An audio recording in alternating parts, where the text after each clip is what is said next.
आपकी আদালতে দিল্লির মুখ্যমন্ত্রী অরবিন্দ কেজরিওয়ালের উপরে অভিযোগ হলো যে উনি দেশের শত্রুদের পক্ষ নেন। অরবিন্দ জি, হোম মিনিস্টার অমিত শাহ বলেছেন যে অরবিন্দ কেজরিওয়াল আর পাকিস্তানের ওয়াজিরে আজম ইমরান খানের ভাষা একই ধরনের। যা ইমরান খান বলেন সেটা অরবিন্দ কেজরিওয়ালও বলেন, যা কেজরিওয়াল বলেন সেটা ইমরান খান বলেন। উনিও প্রমাণ চান, ইনিও প্রমাণ চান। যা ইচ্ছে বলে যায়। যখন দিল্লির ভোটে ওনার অন্য কিছু বলার নেই তখন ইমরান খানকে নিয়ে আসেন, পাকিস্তানকে নিয়ে আসেন।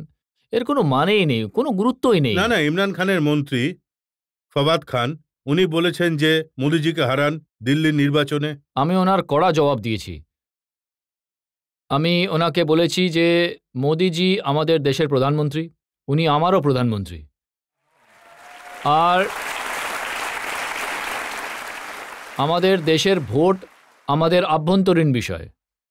যে দেশ গোটা বিশ্বের মধ্যে সবথেকে বেশি জঙ্গিদের ঠাঁই দেওয়ার জন্য বিখ্যাত, তাদের থেকে আমাদের কোনো পরামর্শ চাই না। আর আমাদের আভ্যন্তরীণ বিষয়ে মাথা গলানো বন্ধ করুন।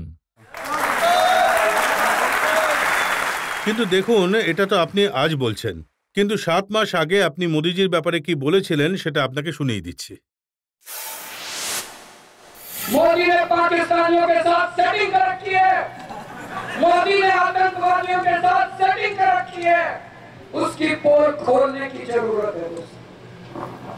आज जब आप गांव के अंदर में जाओगे, कुछ लोग भ्रमित हैं, कुछ लोग कहते हैं मोदी राष्ट्रवादी है, कुछ लोग कहते हैं मोदी देशभक्त है। आज आपकी जिम्मेदारी है जाके कहना कि मोदी जैसे बड़ा देशद्रोही कोई नहीं है। প্রধানমন্ত্রী তো তখনও ছিলেন, আপনি বলছেন যে পাকিস্তানের সঙ্গে সেটিং করে রেখেছে। তো এটা আমাদের আভ্যন্তরীণ বিষয়,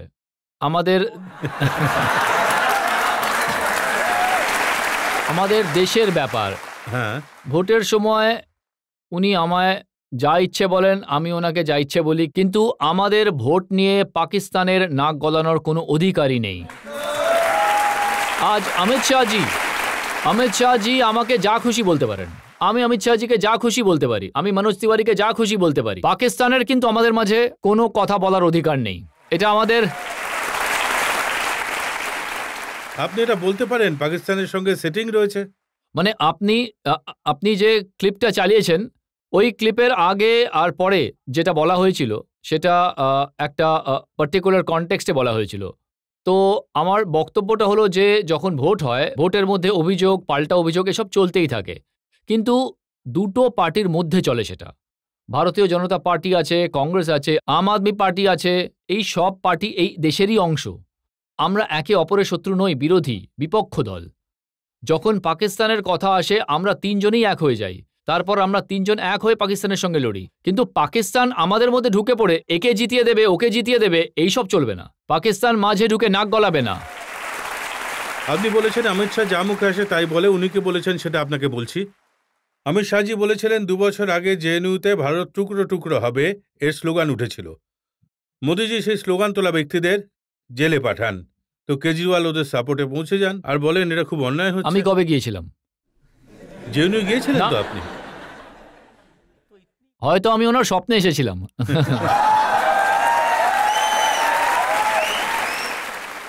আজকাল রোজ সকাল সকাল অমিত শাহজি কিন্তু আমার স্বপ্ন দেখে ঘুম থেকে ওঠেন।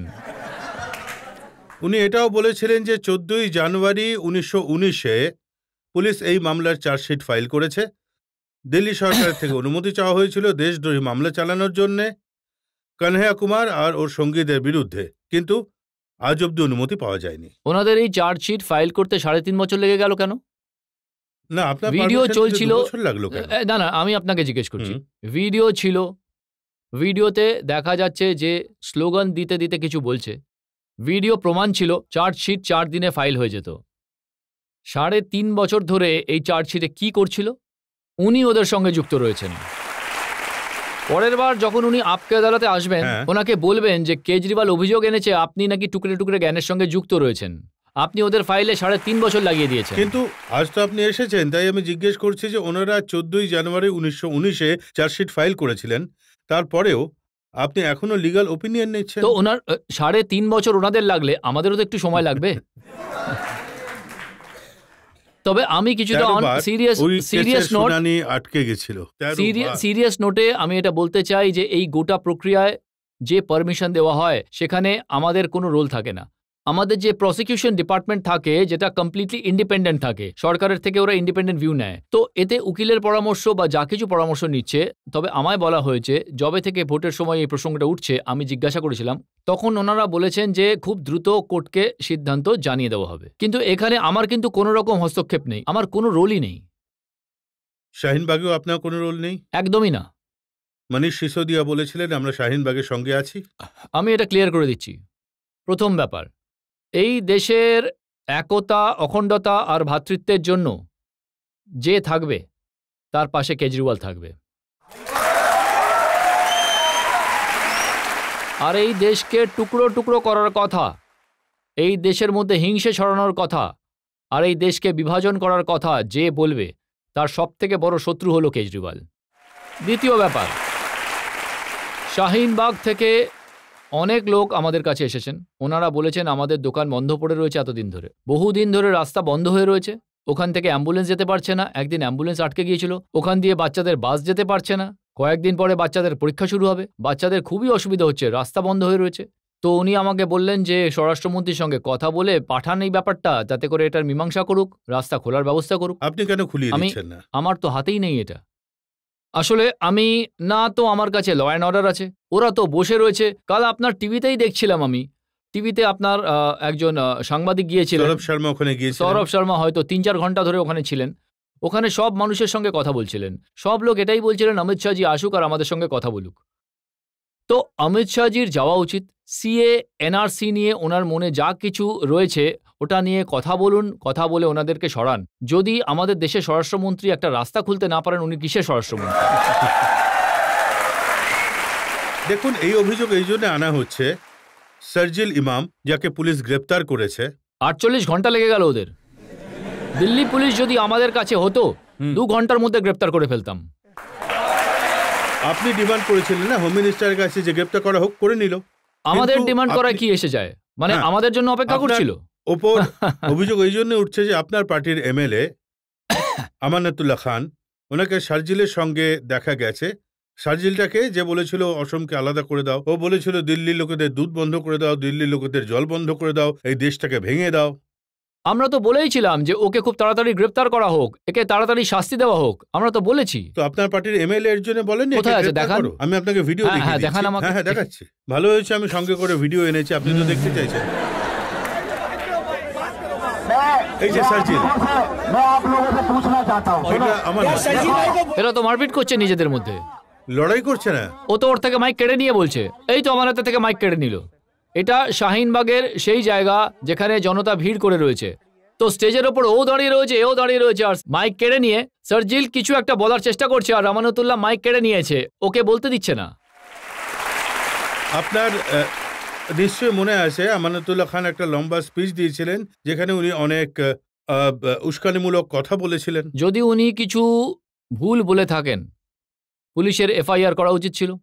পুলিশ শাহিনবাগ মামলায় যে এফআইআর করেছে তাতে আমানতের নামই নেই। যদি আমানত কিছু গন্ডগোল করে থাকে তাহলে ওকে গ্রেফতার করা হোক, ওর বিরুদ্ধে এফআইআর করা হোক, ওকে জেলে পাঠাক। কে বারণ করেছে? আপনি যদি বিজেপি এমপিদের কথা শোনেন, ওনারা তো বলছেন যে অরবিন্দ কেজরিওয়াল সন্ত্রাসবাদী। আমাকে দেখে জঙ্গি মনে হচ্ছে? আমি এটা পরশুদিন বলেছিলেন ওরা, উনি পরশুদিন বলেছিলেন ওদের কয়েকজন মন্ত্রী আর ওদের কিছু নেতা যে কেজরিওয়াল নাকি জঙ্গি। বর্মা আর মনোজ তিওয়ারি, এই দুজনে ওরা বলেছেন যে কেজরিওয়াল নাকি একজন জঙ্গি। আমিও খুব দুঃখ পেয়েছি। দিল্লির প্রতিটা বাচ্চার ভালো পড়াশোনার ব্যবস্থা আমি করেছি। কোনো জঙ্গি কি বাচ্চাদের পড়াশোনার ব্যবস্থা করে? দিল্লির কোনো পরিবারে কেউ অসুস্থ হলে তার চিকিৎসার ব্যবস্থা আমি করেছি।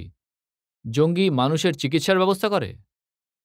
আমি দিল্লির 40,000 বয়স্ক মানুষকে তীর্থযাত্রা করিয়েছি, হরিদ্বার, ঋষিকেশ, দ্বারকা, শিরডি। কোনো জঙ্গি কি তীর্থযাত্রা করায়? দিল্লির সমস্ত বাসিন্দা যত সেনা বর্ডারে শহীদ হয়েছেন ওনাদের পরিবারকে 1 কোটি টাকা করে সম্মান রাশি দিয়েছি। ওনাদের পরিবারের আমি করেছি, ওনাদের দেখাশোনা করেছি। কোনো জঙ্গি শহীদদের জন্য এই সমস্ত করে না। ওই দিন যখন আমি সন্ধ্যায় বাড়ি গেলাম, আমার মা বাবার সঙ্গেই আমি থাকি, তো রোজ সন্ধ্যায় যখন আমি বাড়ি যাই কিছুক্ষণ ওনাদের সঙ্গে বসি, সারা দিনের কথাবার্তা হয়। ওনারা সেদিন খুব দুঃখ পেয়েছিলেন। ওনারা বললেন যে সকাল থেকে টিভি চলছে কেজরিওয়াল জঙ্গি আর কেজরিওয়াল জঙ্গি। ওনারা বলেন যে কেজরিওয়াল হলো কট্টর দেশপ্রেমিক, কেজরিওয়াল জঙ্গি হতেই পারে না। এখন দেশভক্ত সার্জিক্যাল স্ট্রাইকের প্রমাণ চেয়েছিলেন। তো আমি দিল্লির জনগণের কাছে, আমি গত 5 বছর ধরে দিল্লির জনগণের ছেলে হিসেবে কাজ করেছি। ওনাদের বিদ্যুৎ, জল, শিক্ষা, স্বাস্থ্য সব কিছুর আমি খেয়াল রেখেছি। প্রতিটা জীবনে যত সময় কাটিয়েছি এখনো পর্যন্ত মন প্রাণ সব কিছু দেশের জন্য উৎসর্গ করে দিয়েছি। আমি ইনকাম ট্যাক্সের কমিশনারের চাকরি করতাম, কোটি কোটি টাকা আয় করতে পারতাম। আমি কমিশনারের চাকরি ছেড়ে আন্না আন্দোলনে যুক্ত হলাম। 2013-তে আপনার মনে থাকবে 2বার আমি অনশন করেছিলাম, 15 দিন না খেয়েছিলাম। আমি একজন ডায়াবেটিসের রুগী, দিনে 4 বার আমাকে ইনসুলিনের ইঞ্জেকশন নিতে হয়। আর যে কোনো ডাক্তার আপনাকে বলবে যে ডায়াবেটিসের রুগী আর ইনসুলিনের উপর যে বেঁচে রয়েছে, যদি সে 4 ঘন্টা না খেয়ে থাকে তার মৃত্যু পর্যন্ত ঘটতে পারে। আমি 15 দিন অনশন করেছিলাম। ঈশ্বরের কৃপায় আমি বেঁচে রয়েছি। তো আমি দেশের জন্য নিজের প্রাণের ঝুঁকি নিয়েছিলাম, আর এরা বলছে আমি নাকি একজন জঙ্গি। তো আমি দিল্লির জনগণের কাছে জানতে চাইব যে ওনারা আমায় নিজের ছেলে মনে করেন নাকি আমায় জঙ্গি মনে করেন। ভারতের স্বরাষ্ট্রমন্ত্রী অমিত শাহ উনি বলেছেন অরবিন্দ কেজরিওয়াল আর ওনার পার্টিকে ভোট দেবেন না। যদি তারা সরকারে আসে তাহলে দাঙ্গা হবে আর দিল্লি সুরক্ষিত থাকবে না। দেখুন, যা হয় ওনার কাছে এই ভোটে কোনো ইস্যুই নেই, কিছুই পড়ে নেই ওনার কাছে। না, ওনার কাছে দিল্লির জনগণ ওনাকে এমসিডি দিয়েছিল। ভাই, এমসিডির কাজ তুমি সামলাও। আজ দিল্লিতেই আপনি দেখুন এমসিডির অবস্থা কি রয়েছে। আবর্জনা তো ছেড়েই দিন, একটু পরিষ্কার পরিচ্ছন্ন রাখতে পেরেছে এমসিডি? ওদের প্রাইমারি স্কুল রয়েছে, দেখুন স্কুলগুলোর কি খারাপ অবস্থা রয়েছে, পরিষ্কার পরিচ্ছন্নতার কি অবস্থা। আমি অমিত শাহজিকে এটাই বলতে চাইবো, রোজ আপনি দিল্লির সমস্ত মানুষ মিলেমিশে, দিল্লির 2 কোটি মানুষ মিলে 5 বছর ধরে দিল্লিকে সামলেছে। এসব কেজরিওয়াল করেনি, বিদ্যুৎ, জল, হাসপাতাল এই সব সবার সঙ্গে মিলে করেছি। আপনি প্রতিদিন দিল্লির মানুষকে অপমান করার বদলে আপনি এসে নিজেদের ভালো কাজগুলো করুন না। যে দিল্লি পুলিশ আমাদের অধীনে, আমরা দিল্লি পুলিশে এটা করেছি, আমরা এমসিডিতে এটা করেছি, আমরা ডিডিএতে এটা করেছি। ওনাদের কাছে কোনো ইস্যুই নেই।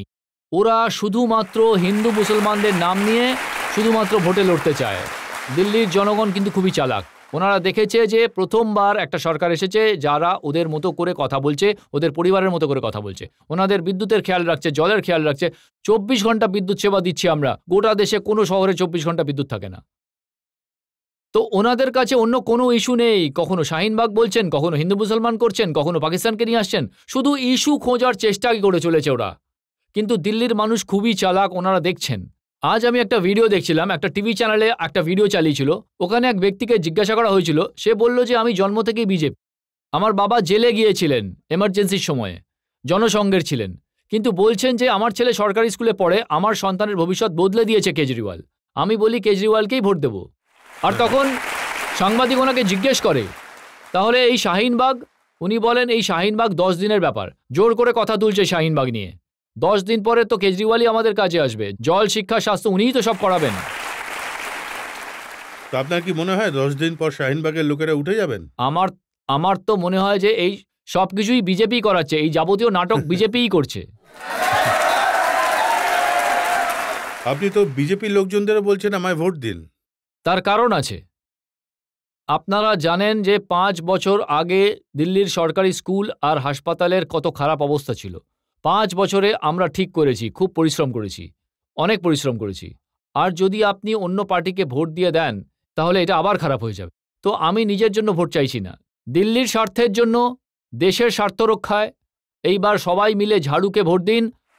আর 5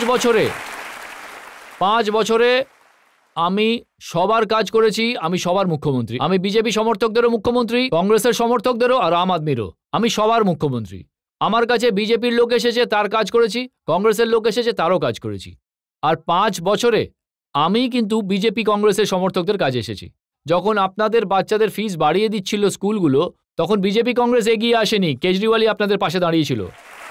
আপনাদের ফিস আমি কম করিয়েছি। যখন আপনাদের বাড়িতে কেউ অসুস্থ হয়েছে, যদি আপনাদের বাড়িতে 5 বছরে কেউ অসুস্থ হন, বিজেপি কংগ্রেস কাজে আসেনি, আমি আপনাদের সন্তানদের চিকিৎসার ব্যবস্থা করিয়েছি সরকারি হাসপাতালে। 5 বছর আমিই কাজ করেছি, আগামী 5 বছরেও আমিই কাজ করব। আমি কখনো অসৎ ব্যবহার করিনি এইটা ভেবে যে এ হলো বিজেপির, এ কংগ্রেসের বা আম আদমি পার্টির বলে। তো আমিই কাজে এসেছি, আমিই কাজে আসব। আপনাদের কিন্তু আমি নিজের পরিবারের অংশই মনে করি।